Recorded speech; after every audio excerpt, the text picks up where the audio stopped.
क्या उम्र सच में शरीर को बूढ़ा बनाती है, या फिर हम धीरे धीरे अपने शरीर को जंग लगने देते हैं? जरा अपने आसपास देखो। कई लोग 30-35 की उम्र में ही घुटनों के दर्द की शिकायत करने लगते हैं। सीढ़ियां चढ़ते समय सांस फूल जाती है, पीठ अकड़ने लगती है। सुबह उठते ही शरीर ऐसा लगता है जैसे पूरी रात किसी गलत मुद्रा में पड़ा रहा हो। और अब एक दूसरी तस्वीर सोचो। चीन के किसी पार्क में सुबह सुबह कुछ बुजुर्ग लोग इकट्ठा हैं। उम्र 70, कुछ तो 80 के भी पार। लेकिन उनके शरीर में एक अजीब सी सहजता है। वे धीरे धीरे हिलते हैं, हाथ उठाते हैं, कमर घुमाते हैं, सांस के साथ चलते हैं। कोई जोर नहीं, कोई हांफना नहीं, कोई दर्द भरी शक्ल नहीं। उनके चेहरे पर थकान नहीं, शांति होती है। उनके शरीर में जड़ता नहीं, लचक होती है। अब सवाल उठता है, क्या उनके शरीर को उम्र नहीं लगी, या उन्होंने कुछ ऐसा किया है जो हम नहीं करते? यहीं से सबसे बड़ा भ्रम टूटता है। उम्र शरीर को बूढ़ा नहीं बनाती, अकड़न बनाती है, जड़ता बनाती है, गलत ढंग से जी गई रोजमर्रा की आदतें बनाती हैं। शरीर का असली दुश्मन समय नहीं है, शरीर का असली दुश्मन है रुक जाना। हम सोचते हैं कि बूढ़ा होना मतलब कम चलना, कम हिलना, कम सांस लेना। लेकिन सच इसका उल्टा है। जब हम कम हिलते हैं तभी हम बूढ़े होने लगते हैं। आज की दुनिया में हम बहुत कुछ करते हैं, workout, gym, yoga class, running. लेकिन फिर भी शरीर थका हुआ क्यों लगता है? क्योंकि ज्यादातर चीजें हम शरीर पर जोर डालकर करते हैं। हम मसल्स को ट्रेन करते हैं लेकिन जोड़ों को भूल जाते हैं। हम पसीना बहाते हैं लेकिन सांस को भूल जाते हैं। हम ताकत बढ़ाते हैं लेकिन शरीर की आंतरिक लय को अनदेखा कर देते हैं। और शरीर की लय बिगड़ती है तो उम्र जल्दी दिखने लगती है। चीन में सदियों से एक अभ्यास चला आ रहा है। न तो वह एक्सरसाइज कहलाता है, न ही वह साधारण स्ट्रेचिंग है। वह एक कला है, शरीर को फिर से जिंदा रखने की कला। उसका नाम है किगोंग। लेकिन इस शब्द से डरने की जरूरत नहीं है, क्योंकि आज मैं तुम्हें कोई कठिन अभ्यास नहीं सिखाने वाला। न कोई जटिल मुद्रा, न कोई घंटों चलने वाला रूटीन। सिर्फ 5 मिनट। हाँ, सिर्फ 5 मिनट का एक ऐसा फ्लो जो शरीर को यह याद दिलाता है कि उसे कैसे हिलना है। लेकिन इससे पहले एक बात साफ कर लेते हैं। यह कोई जादू नहीं है, यह कोई दावा नहीं है कि इससे उम्र पलट जाएगी। यह कोई चमत्कारिक इलाज नहीं है। यह शरीर के साथ बातचीत है। हमारा शरीर बहुत बुद्धिमान है, लेकिन हम उसकी भाषा भूल चुके हैं। बचपन में शरीर सहज था। जमीन पर बैठना आसान था, उठना बैठना बिना सोचे हो जाता था। सांस गहरी थी, जोड़ों में डर नहीं था। फिर धीरे धीरे हम कुर्सियों पर बैठ गए, स्क्रीन के सामने झुक गए, तेज चलने लगे लेकिन गहरी सांस लेना भूल गए। शरीर को मशीन की तरह इस्तेमाल करने लगे, और मशीन की तरह इस्तेमाल किया गया शरीर धीरे धीरे मशीन की तरह ही टूटने लगता है। किगोंग का मूल विचार बहुत सरल है। शरीर को जोर से नहीं चलाओ, उसे याद दिलाओ। हर जोड़ को थोड़ा सा प्यार दो, हर हरकत को सांस से जोड़ो, हर मूवमेंट में जल्दबाजी छोड़ दो। जब ये होता है तो शरीर के भीतर कुछ बदलता है। जोड़ों में तरलता लौटने लगती है, रीढ़ की हड्डी फिर से सांस लेने लगती है, नर्वस सिस्टम शांत होता है, और दिमाग को यह संकेत मिलता है अब खतरा नहीं है, अब आराम किया जा सकता है। और जब नर्वस सिस्टम शांत होता है तो शरीर खुद को ठीक करने लगता है। यही असली एंटी एजिंग है।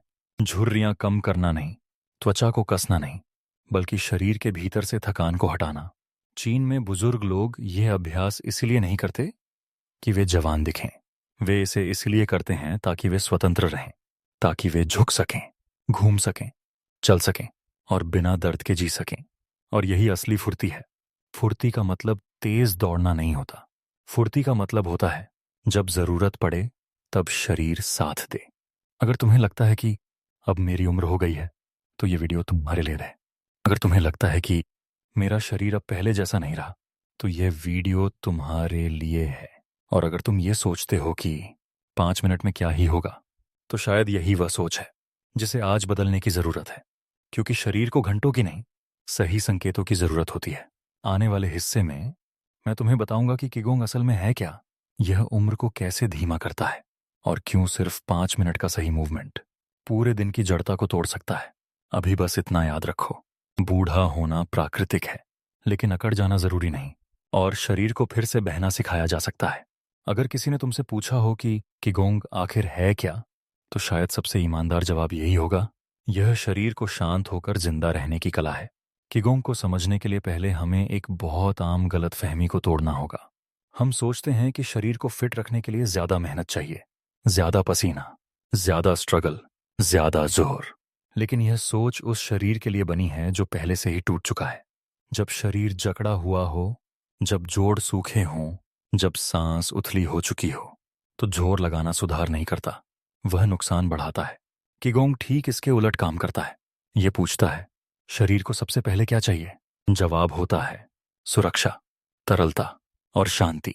चीनी परंपरा में माना जाता है कि शरीर के भीतर ची नाम की जीवन ऊर्जा बहती है। लेकिन इसे किसी रहस्यमयी चीज की तरह मत समझो।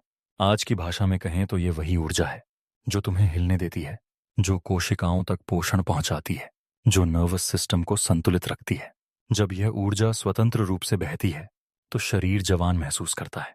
जब यह रुकने लगती है तो अकड़न, दर्द और थकान शुरू होती है। और यह रुकावट ज्यादातर उम्र से नहीं आती, यह जीवन शैली से आती है। दिन भर बैठे रहना, गर्दन झुकाकर स्क्रीन देखना, एक ही तरह की हरकतें दोहराना, तेज सांसें लेकिन गहरी नहीं। धीरे धीरे शरीर ये मान लेता है कि उसे खुद को बचाना है, और बचाव की अवस्था में शरीर सख्त हो जाता है। यहीं से उम्र दिखनी शुरू होती है। किगोंग शरीर को बताता है, अब खतरा नहीं है। जब तुम बहुत धीरे, बहुत सजग होकर हिलते हो तो नर्वस सिस्टम को यह संदेश मिलता है कि लड़ने या भागने की जरूरत नहीं है। और जैसे ही यह संदेश जाता है, शरीर के भीतर मरम्मत की प्रक्रिया शुरू हो जाती है। यही कारण है कि किगोंग देखने में इतना साधारण लगता है।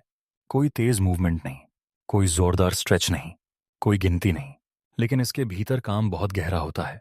किगोंग सबसे पहले काम करता है तुम्हारी फेशिया पर।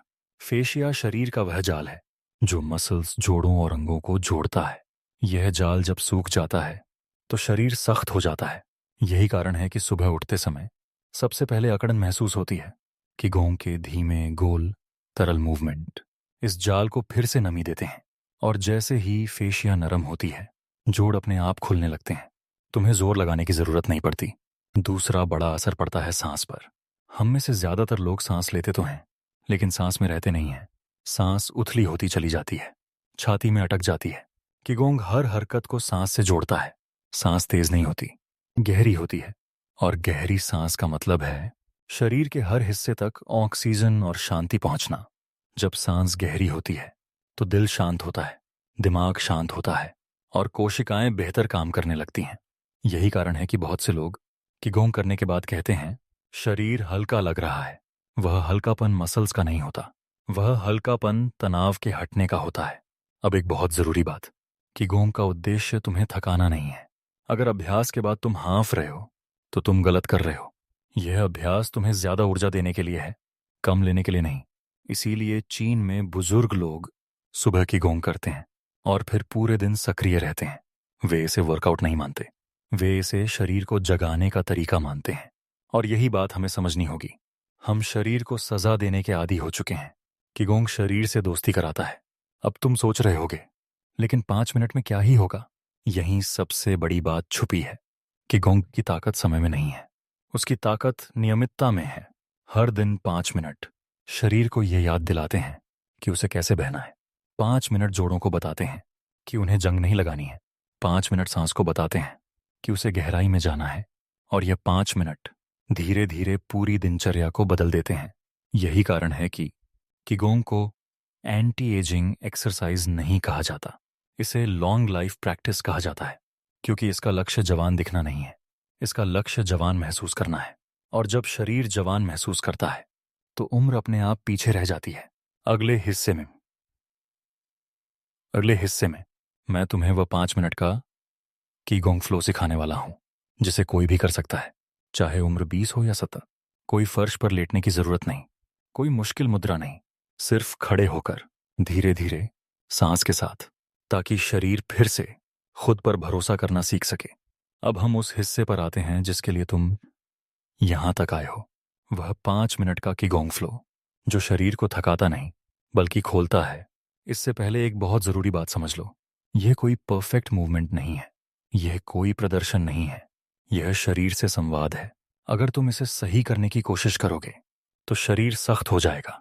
अगर तुम इसे महसूस करने की कोशिश करोगे तो शरीर खुलने लगेगा। इस पूरे फ्लो में एक ही नियम है, कोई जोर नहीं, कोई दर्द नहीं, और सांस कभी रोको नहीं।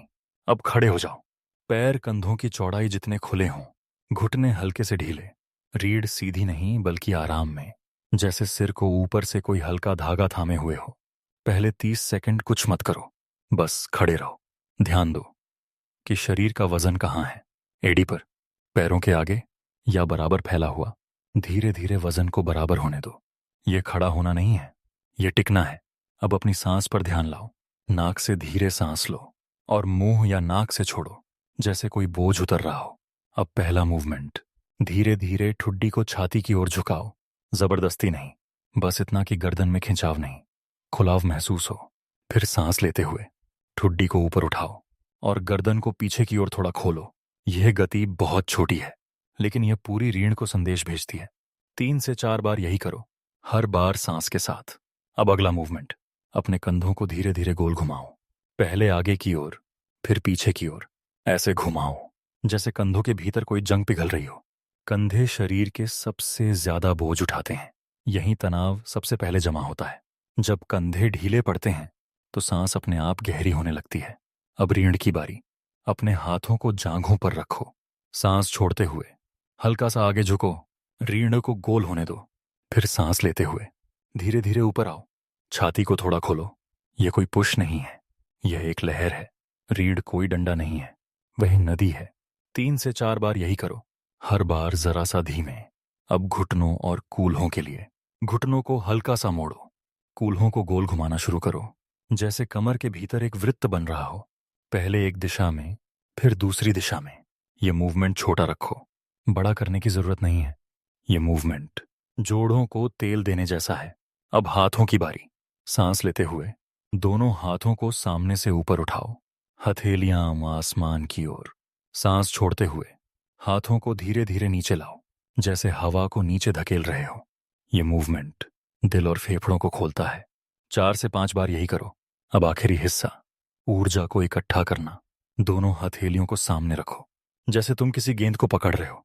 धीरे धीरे हथेलियों को पास लाओ, फिर दूर ले जाओ।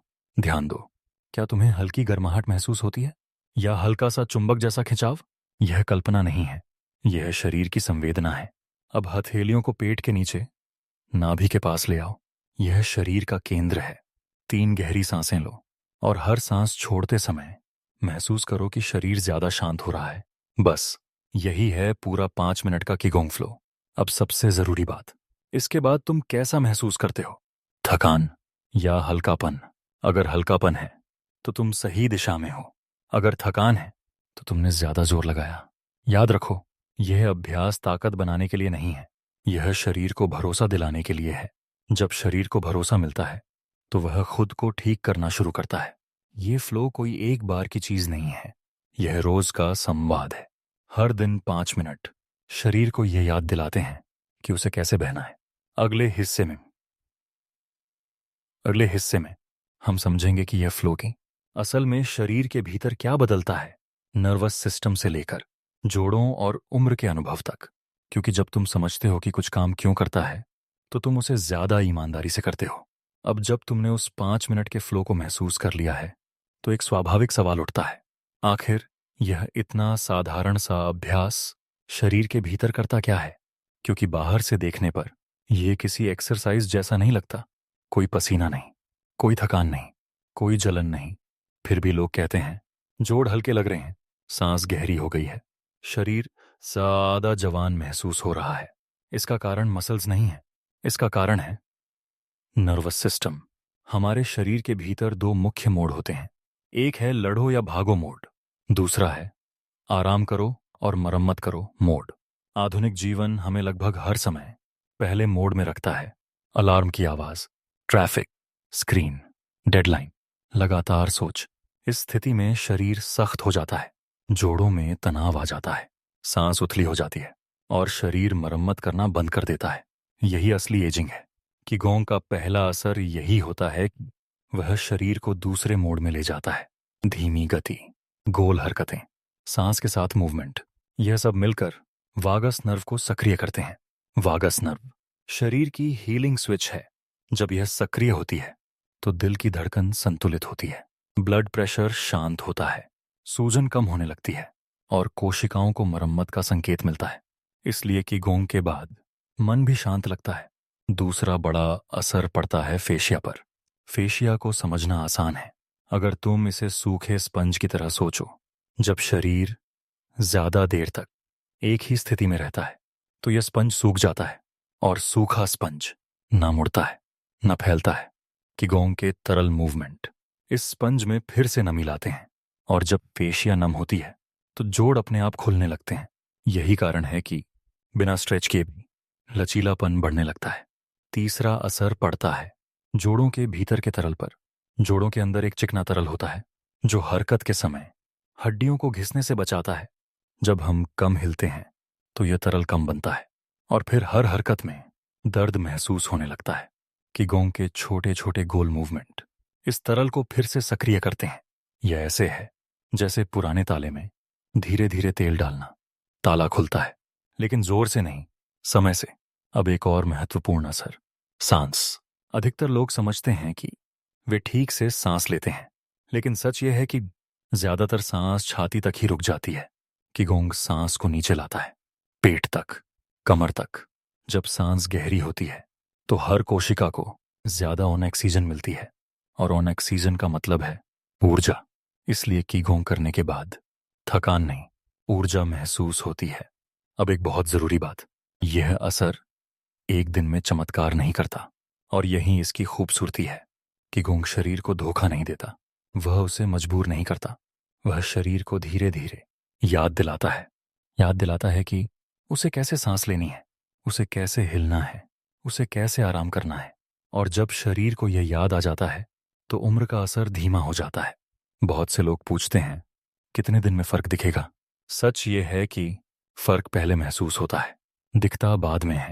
पहले सांस बदलती है, फिर नींद, फिर चलने का तरीका, फिर उठने बैठने का तरीका, और एक दिन तुम महसूस करते हो शरीर अब तुम्हारा दुश्मन नहीं रहा। यही असली एंटी एजिंग है। झुर्रियों से लड़ना नहीं, दर्द से लड़ना नहीं, बल्कि शरीर के साथ सहयोग में आ जाना। कीगोंग यही सिखाता है। अब आखिरी अध्याय में हम बात करेंगे कि इस 5 मिनट के फ्लो को अपनी जिंदगी में कैसे शामिल किया जाए, कब करना है, कितनी बार करना है, और किन बातों का ध्यान रखना है ताकि शरीर सच में बदल सके, सुरक्षित तरीके से, धीरे धीरे, लंबे समय तक। अब आखिरी सवाल बचता है, इसे जिंदगी का हिस्सा कैसे बनाया जाए? क्योंकि सच्चाई यह है कि कोई भी अभ्यास तभी असर करता है जब वह रोजमर्रा की जिंदगी में उतरता है। कीगोंग कोई जब समय मिले तब वाली चीज नहीं है। यह वही अभ्यास है जो कम समय में इसलिए काम करता है क्योंकि इसे रोज किया जाता है। सबसे पहले, समय। इस 5 मिनट के फ्लो के लिए कोई आदर्श समय नहीं है, लेकिन 2 समय सबसे प्रभावी होते हैं।